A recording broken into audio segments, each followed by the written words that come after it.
What's popping, family? Pull up close, because tonight the whole culture just cracked open like a dropped mirror, and every jagged piece is reflecting a face that somebody in this rap game does not want you to see. Tonight, TDE Keem is publicly labeling the game a stone-cold liar after Game finally confessed on camera that he genuinely believed Kendrick Lamar had been slipping subliminal shots at him for years.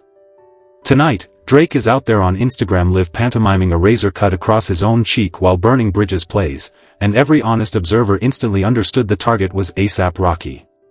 Tonight, Drake is being roasted from every corner of the internet for turning the FIFA World Cup into a walking press release for his friendship with Sexy Red, a friendship that, right on cue, dragged his most devoted defenders straight into a hypocrisy trap the size of a stadium. And tonight, the Aubrey faithful, that reliable meme factory that arrives whenever the tide turns against their guy, showed up in matching outfits to deliver takes so contradictory, so tangled, so painfully audacious that the only rational response is to sit back, pop the top on something cold, and treat their commentary the way you would treat a novelty museum exhibit. Because how, exactly, do you sit on your keyboard and applaud Drake for uplifting a black female artist and in the very same paragraph take a machete to SZA and Doechii? How do you champion representation in one sentence and then hurl an insult at the two women whose voices actually helped topple your favorite in the biggest rap moment of the modern era? That is not a fan base. That is cognitive contortion at world record altitude. And read the room, nobody with a working set of ears believes Kendrick Lamar dog-walked Drake by himself. It was Kendrick Lamar, yes. But it was also SZA. It was also Doechii. It was a coalition, and pretending otherwise is the intellectual equivalent of arguing the sun rose because you happen to be awake. So let's stop stalling. Let's crack this open. Let's talk about the game. Let's talk about Drake. Let's talk about Kendrick Lamar. And let's talk about the strange, hilarious, revealing avalanche of denial that keeps burying the people who insist they are winning. Now, before anybody in the comments starts sharpening pencils, I want to be crystal clear about the game. The man is talented. He is a legitimate lyricist. He has classics that will outlive every one of us in this comment section. The documentary is not a debate. Doctor's Advocate is not a debate. Nobody with an honest bone in their body pretends otherwise. But talent alone is not a shield, and it never has been. The game has spent almost 2 decades in a fog of manufactured conflicts, name drops that curdled into name-calling, and public friendships that combusted into public feuds. And somewhere along the way, all of that noise stopped sounding like ambition and started sounding like resentment. Resentment aimed, more often than anyone in his camp wants to admit, at Kendrick Lamar. Go back and listen to any game interview from the last decade where the name Kendrick Lamar comes up. Really listen. The tone shifts. The posture shifts. The stories he chooses to tell, about who felt AC in a car first, about who was in whose back seat, about who was around before who was around, they are never neutral anecdotes. They are little brotherhood declarations. They are attempts to shrink Kendrick Lamar into a memory that only the game gets to own. And that is a strange energy to carry toward a man who, at every public opportunity, has only ever spoken about you with reverence. Because here is the receipt that nobody wants to hold up to the light: Kendrick has never, not one time, in interview, in lyric, in freestyle, in whisper, in shrug, said anything but respect about the game. Kendrick has called the game one of the reasons Compton stayed on the map during a dry decade. Kendrick has referenced game with the affection of a younger brother who never forgot who left the porch light on. So when word starts leaking out that the game, grown, decorated, platinum-plaqued game, has spent years quietly convinced that Kendrick was subliminally dissing him, that does not read as a rap beef. That reads as a wound that never had a wound in it to begin with. That reads as a man staring at a mirror and mistaking his own reflection for an insult. And once you accept that reading, every strange story game has ever told about Kendrick suddenly clicks into a new frame. The little bro stories. The AC in the car stories. The he was in my backseat stories. All of it stops being nostalgia and starts sounding like a man trying to renegotiate a legacy he already lost the deed to. Enter Stat Quo. Stat Quo, a man who has spent the better part of 2 decades quietly playing counselor, translator, and human seatbelt to game's more combustible impulses, pulled up to a podcast and said the quiet part into the microphone. Stat said he is the friend game calls when game is about to detonate. Stat said he is the one who stops game mid-swing. And then Stat said the sentence that ricocheted across every group chat in hip-hop. He said when Kendrick dropped Not Like Us, Game called him convinced, genuinely, painfully convinced, that the whisper of "I see dead people" at the top of that song was aimed straight at him. Because Game apparently believes that phrase belongs to him, since he once used it on a record produced by Dr. Dre. Now let's slow down, because that is a claim so wobbly it needs a wheelchair. "I see dead people" is a line from The Sixth Sense, a 1999 blockbuster that every human being with a Blockbuster card once quoted at a dinner table. It is not proprietary phrasing. It is not a Game trademark. Kendrick sliding that whisper onto Not Like Us was Kendrick Lamar doing what Kendrick Lamar does, layering cinema and mortality and menace into a single breath aimed squarely at Drake. Anybody who listens to that record and hears the Game inside of it is not listening. They are searching. They are searching for a doorway into a beef that was never invited, because being noticed by Kendrick, even in your paranoid imagination, feels better than being ignored. And Stat Quo went further. Stat Quo said this is not a one-time thing. Stat said Game once cornered him about the heart part, the record where Kendrick was clearly, publicly, and specifically addressing Big Sean, and asked whether Kendrick was actually taking a shot at the Game inside of it. Take a second to feel the absurdity of that. A song where Kendrick is calling out another rapper by name, and the Game's paranoia radar still pinged. Stat said he went and asked Kendrick directly. Kendrick, in that Kendrick Lamar way, said what he has always said about the Game, that he would never disrespect him. And Stat, being the friend, carried that answer back to Game like a peace treaty. Game apparently signed it, filed it, and then went right back to hunting for ghosts. But the moment that stops being funny and starts being telling is the will.i.am conference story. Stat said the two of them were at a Visionaries event thrown by will.i.am, and Game pulled him into a bathroom to argue, about whether Rick Ross had been slick-talking him. Stat said the entire hallway heard them. Stat said Game blamed Stat for the fact that Game had already dissed Rick Ross. Blamed him. And that little detail, buried inside a bathroom argument at a tech conference, tells you everything you need to know about the psychology at play. Because when a man will not take ownership of who he punches, when a man reroutes accountability onto the friend closest to him, when a man cannot admit that his own impulse is the one holding the microphone, you are no longer looking at a rap star. You are looking at a pattern. And patterns are the one thing the audience never forgets, because patterns are what turn a legend into a punchline in slow motion. Now Keem, TDE Keem, Kendrick's cousin, the man who has been on the front lines of the PG Lang war room since the beginning, Keem watched that podcast, sat down at his own camera, and did what Keem does.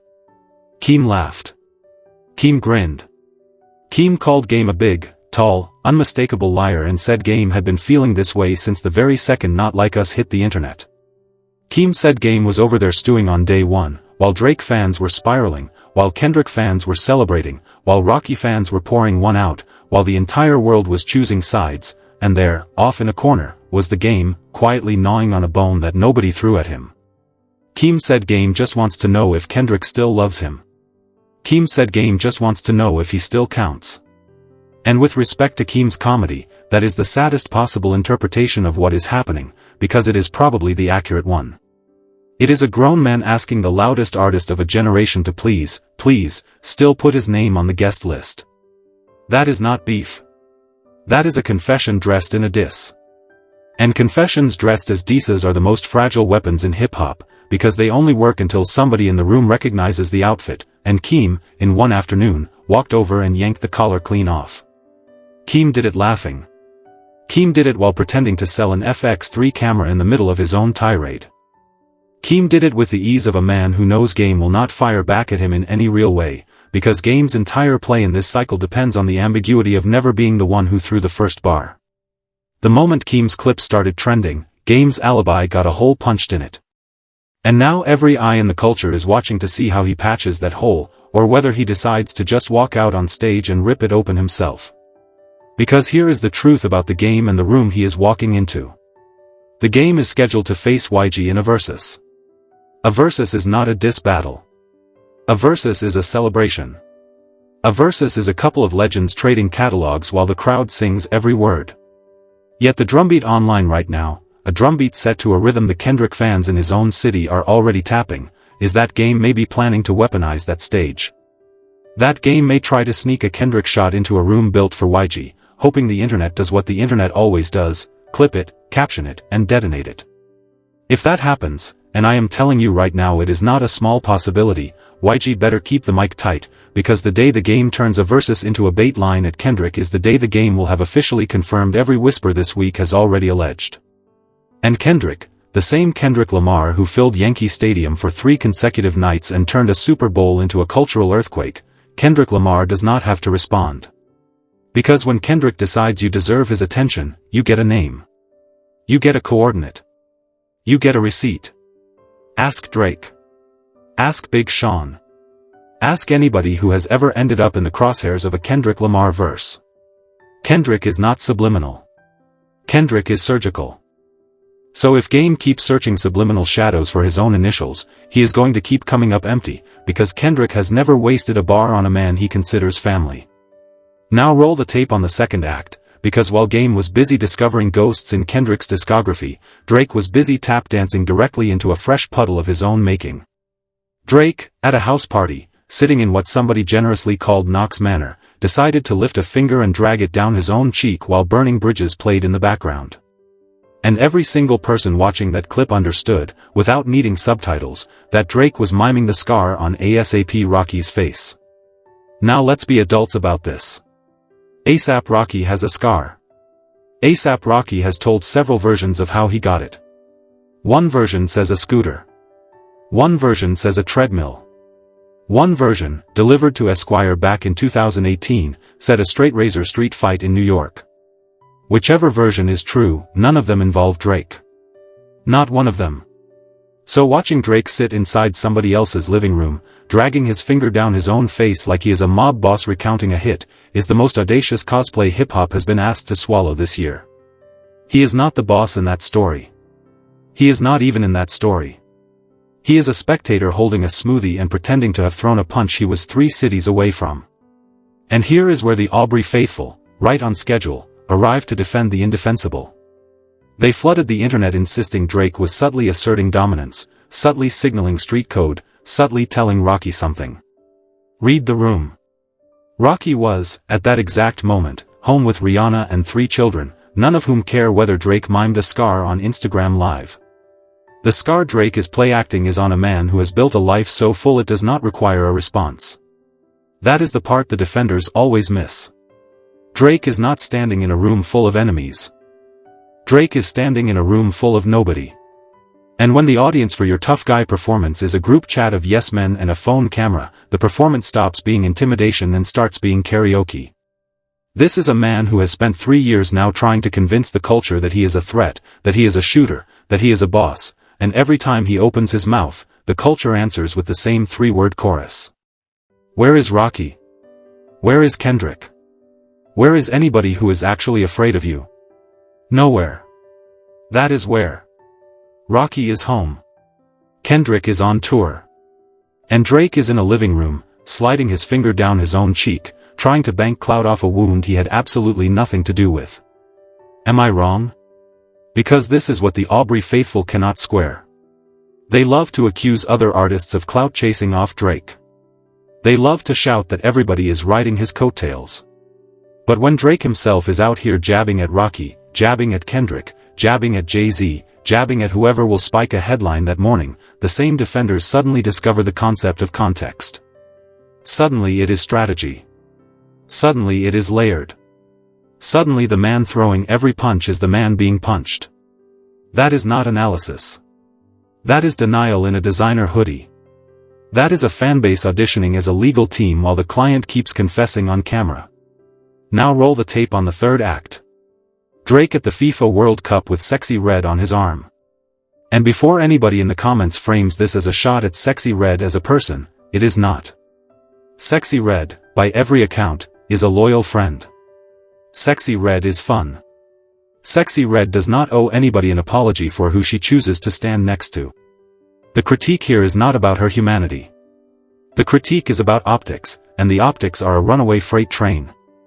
Drake showed up at the biggest sporting stage on the planet, a stage where cameras from every country are trained on every gesture, and the person he chose to bring, the person he chose to be photographed with, the person he chose as the visual co-star of that moment, was the exact archetype Kendrick named on wax in a bar every hip-hop listener on earth can recite from memory. Read the room. That is not a coincidence. That is not a random pairing. That is a man walking directly into the trap that was set for him by a song that has already been streamed into the billions. And of course, the Aubrey faithful took to the timeline to argue that this was Drake uplifting black women, that this was Drake showing love, that this was Drake supporting his friend. Fine. That is a fair sentiment, in isolation.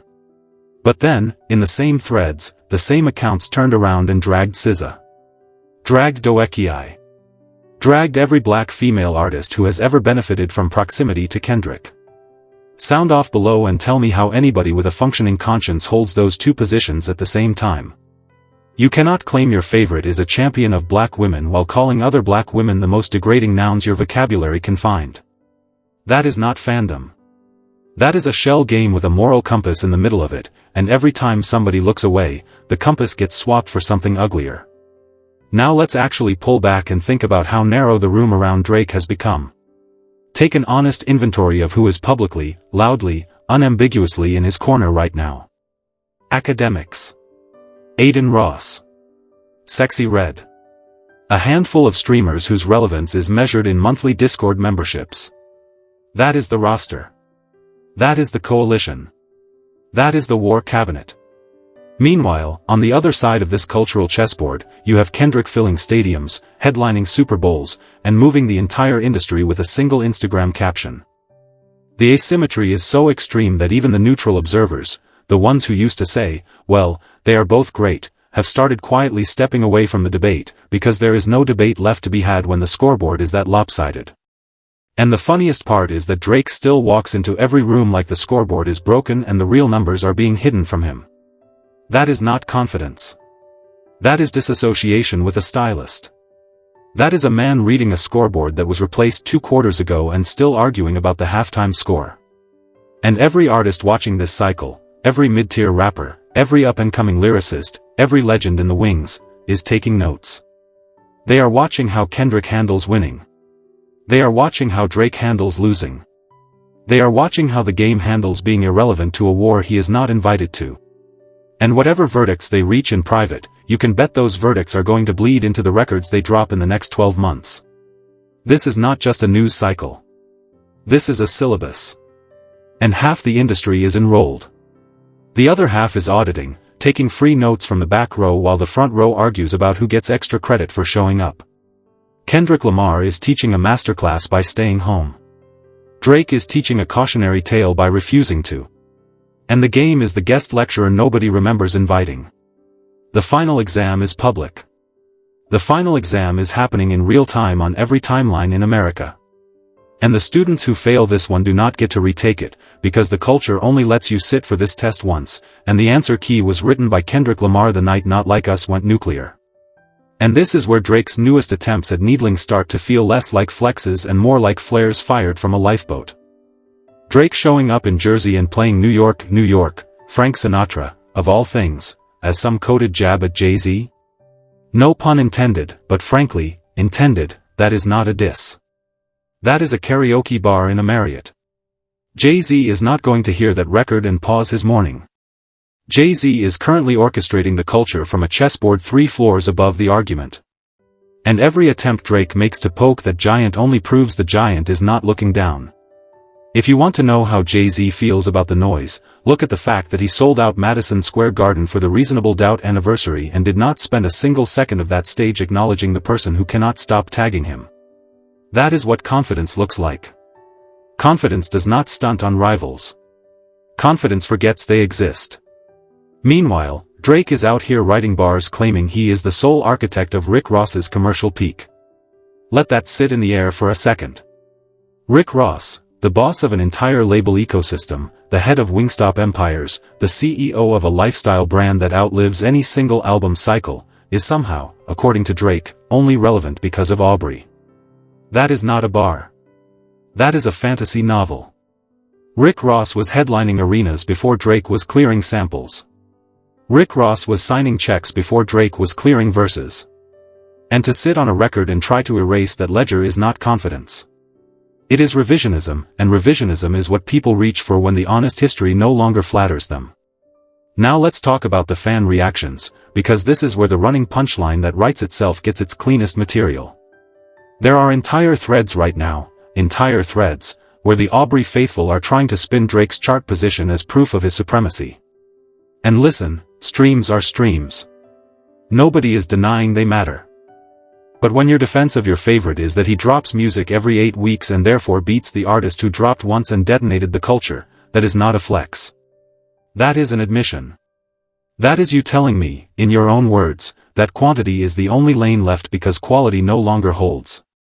Kendrick has not released a proper full-length in over a year and is still showing up on the Hot 100. That is not marketing. That is gravity. Am I wrong? Streams are a snapshot. Culture is a season. And the season has already turned. Now here is the piece nobody wants to publish, but tonight we are publishing it. Read the room on the game one more time. Look at what he stands to gain by pretending Kendrick has been dissing him. He gains a headline. He gains a viral moment. He gains an invitation to a war that was never going to include him. He gains the opportunity to walk on a stage at a versus against YG and detonate a bar that gets clipped and shared for a week. And when the smoke clears, whether he lands or misses, Game's name is back in the conversation. That is the game, no pun intended, but frankly, intended, that certain veterans play when the culture stops calling. That is the trapdoor. That is the temptation. And if you look at his history, the Rick Ross fallout, the countless names dropped in interviews, the perpetual list of grievances, you can see the trapdoor has swallowed him before, and it will swallow him again if nobody in his circle grabs him by the shoulders and says enough. Stat Quo tried to be that shoulder grabber. Stat Quo has been that shoulder grabber for years. But Stat Quo is now, ironically, the one who blew the whistle on the whole operation, because Stat Quo went on a podcast and turned Game's paranoia into a bullet point. And once your closest counselor is airing your neuroses on a national platform, you no longer have private demons. You have public receipts. That is the ledger Game is now walking into a versus against. Every YG fan in the arena will be watching to see whether Game keeps it clean, whether Game plays the catalog, whether Game respects the room, or whether Game reaches into his pocket for a bar aimed at a man in Compton who has said nothing but nice things about him for 15 years. And let's be honest, Kendrick's silence is not weakness. Kendrick's silence is choreography. Kendrick's silence is a spotlight that swings wherever he tells it to swing, and right now the spotlight is not on the Game. It is on stadiums. It is on movies. It is on multi-generational culture. So if the Game tries to leap into that spotlight uninvited, he is going to discover what a lot of rappers have discovered the hard way, that Kendrick does not swat flies. Kendrick lets them exhaust themselves against the glass. And the glass, at this point, is bulletproof. Now, before we roll into the comments section, let me widen this lens one more time, because there is a thread connecting every act of tonight's story. The Game is out here inventing a beef with Kendrick. Drake is out here miming a scar he did not cause and parading a friend into an optics nightmare. The Aubrey faithful are out here defending both while calling everybody else a clout chaser. And meanwhile, the actual titans, Kendrick, Jay-Z, Rick Ross, A$AP Rocky, SZA, Doechii, are quietly doing what titans do. Filling rooms. Raising children. Building empires. Making music. Not one of them has spent a single evening this week pretending to be somebody they are not. That contrast is the entire show. That contrast is the reason this cycle keeps favoring one side of the ledger. Because in an era where the internet can smell a performance from 3 states away, authenticity is not a strategy, it is a survival trait. And the men and women who have it will keep outlasting the men who are still practicing it in the mirror. Let's roll into the comments section, because the internet, as always, said the quiet part with a megaphone. One comment tonight, a beloved regular in this space, huge shout to beloved Bone, always keeping it 100, pointed out that a certain gentleman who once found himself in an unfortunate liquid situation on a live stream probably does not have the moral standing to be miming razor cuts at anybody. Another commenter, huge shout to J. Michelle, keeping the record straight as always, asked whether Game's entire Stat Quo revelation was actually a setup, a strategic leak, an alibi being built for a bar he already plans to drop at the Versus? And the answer is, you tell me. You look at Game's track record, you look at Stat's timing, you look at the sudden convenience of this story arriving days before Game is scheduled to walk on a stage, and you tell me that is a coincidence. I do not believe in coincidences that neat. Neither should you. Another comment, from a very confused defender, tried to argue that Drake's streaming numbers prove his music is superior, and then immediately, in the same breath, argued that Kendrick Lamar is somehow harder to access, that Kendrick Lamar's catalog is somehow buried, that Kendrick Lamar's fans somehow have to pay extra to hear him. Sound off below and tell me how a person types that with a straight face. Kendrick Lamar is on every streaming platform the exact same way Drake is. Kendrick Lamar is available to every ear on the planet. The reason Kendrick Lamar's numbers per release are what they are is because he releases less and lands harder. The reason Drake's numbers stack the way they do is because Drake floods the pipeline. Both are real. Both are true. But pretending one is a conspiracy against the other is the kind of argument you construct when the actual argument has already been lost. And the Jay-Z takes tonight were beyond comedy. There was a comment claiming Drake playing New York in Jersey was a checkmate against Hova. A checkmate. Against Jay-Z. The man who owns pieces of the actual arena. The man whose fingerprint is on the Roc Nation infrastructure that props up half the industry. The man who does not tweet, does not clap back, does not respond, does not have to. If you think Frank Sinatra in a Marriott ballroom is a shot at that man, you have never met Chess, and Chess has never met you. Read the room. Jay-Z is not in this beef. Jay-Z is above this beef. Jay-Z is looking down at this beef the way a satellite looks at weather. Now let's talk about Sexy Red one more time, because the conversation the Mallory brothers had about her is one of the most honest breakdowns of the moment I have heard all month. And I want to be careful here, because I refuse to punch down on Sexy Red as a woman. She is a mother. She is a working artist. She is somebody's friend.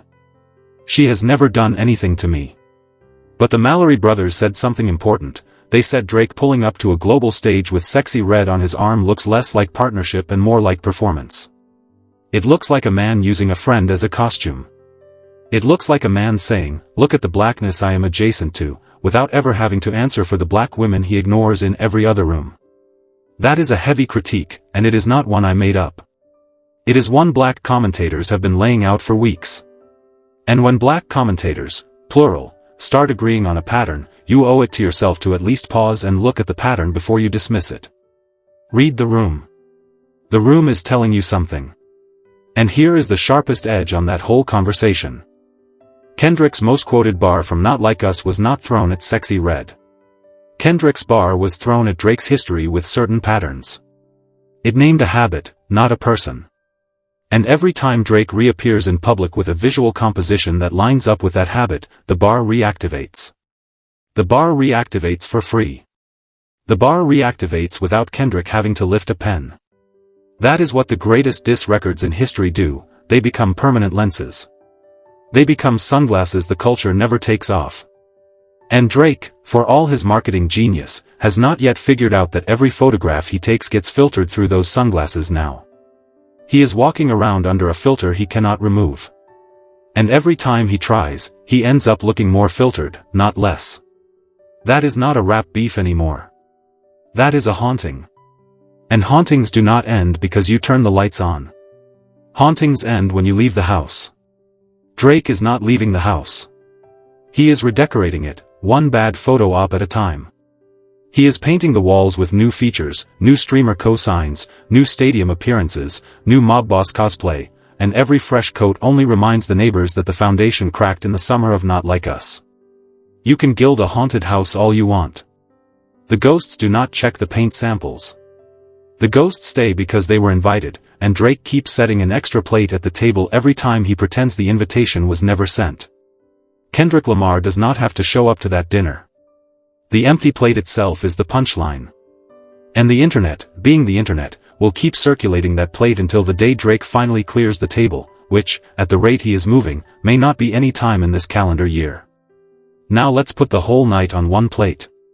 The game is chasing a ghost of a diss that Kendrick Lamar never sent, because the sound of his own name feels lonelier than the sound of a fight. Drake is chasing a mob boss aesthetic that does not fit him, because he has run out of legitimate opponents willing to stand in the same room. The Aubrey faithful are chasing a version of reality where their guy is winning, because admitting the loss would require admitting they backed the wrong horse in the biggest race of the decade. And on the other side of all that chasing, quiet, deliberate, unbothered, is Kendrick Lamar. Kendrick, who has not said a word this week and does not need to. Kendrick, who is watching everybody else write his next verse for him. Kendrick, whose silence is currently louder than any album Drake could drop tomorrow. Kendrick, whose absence from this news cycle is proof of how completely he already won it. Sound off below. Tell me what you think. Tell me whether Stat Quo did the game a favor or a felony. Tell me whether Keem is right that Game has been marinating in this paranoia since the day Not Like Us dropped. Tell me whether Drake miming Rocky's scar was the corniest moment of his year or whether there is somehow, somewhere, a lower bar he is planning to limbo under. Tell me whether the sexy red World Cup appearance was friendship, strategy, or a costume. Tell me whether the game will actually reach for a Kendrick bar at the versus against Doechii, and tell me who wins that versus regardless. Tell me whether Kendrick Lamar should even acknowledge the game if the game finally jumps out of the window, or whether Kendrick should let the fall happen on its own. Sound off below.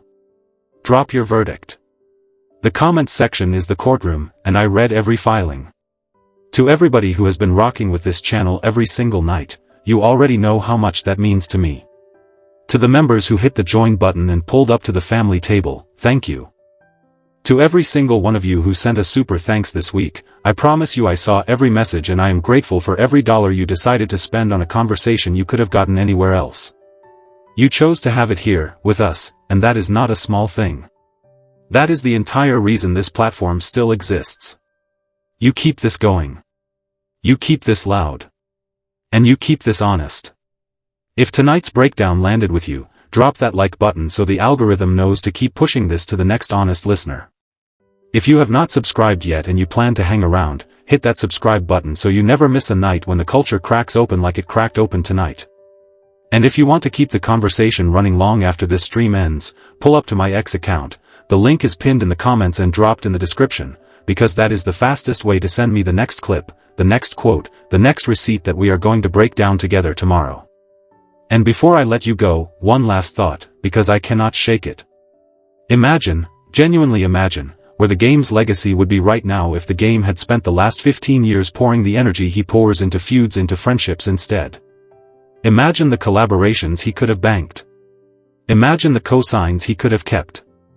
Imagine the room the culture would have made for him if he had ever, just once, taken Kendrick's outstretched hand and shaken it without checking it for a knife. That version of the game exists somewhere in a parallel timeline, and in that timeline he is on the pop-out stage, he is on the Not Like Us remix, he is on the Super Bowl setlist, he is standing shoulder to shoulder with the West Coast king he keeps mistaking for a rival. But we do not live in that timeline. We live in this one. And in this one, the game is prepping for a versus with Doechii while his best friend leaks his paranoia on a podcast, while Kendrick packs stadiums, while Drake pantomimes scars, while the Aubrey faithful chase their own tails, and while the culture keeps writing a story that has already decided who the protagonist is. Read the room. The room decided a long time ago. And the room is not changing its mind tonight. The room is not changing its mind tomorrow. And unless the game finds a mirror bigger than his catalog, the room is not changing its mind ever. I will see you tomorrow. Same time. Same seat. Same honesty. And if the game does what I think the game is about to do at that versus, you already know where we are covering it first. Stay locked. Stay loud. Stay honest. And remember, in a genre this crowded, silence is the loudest instrument in the orchestra, and Kendrick Lamar is currently conducting a symphony out of nothing but pauses. The game hears music that is not being played. Drake hears applause that is not being clapped. The Aubrey faithful hear victory that is not being scored. And the rest of us hear the truth, because the truth is finally louder than the marketing budget. Peace.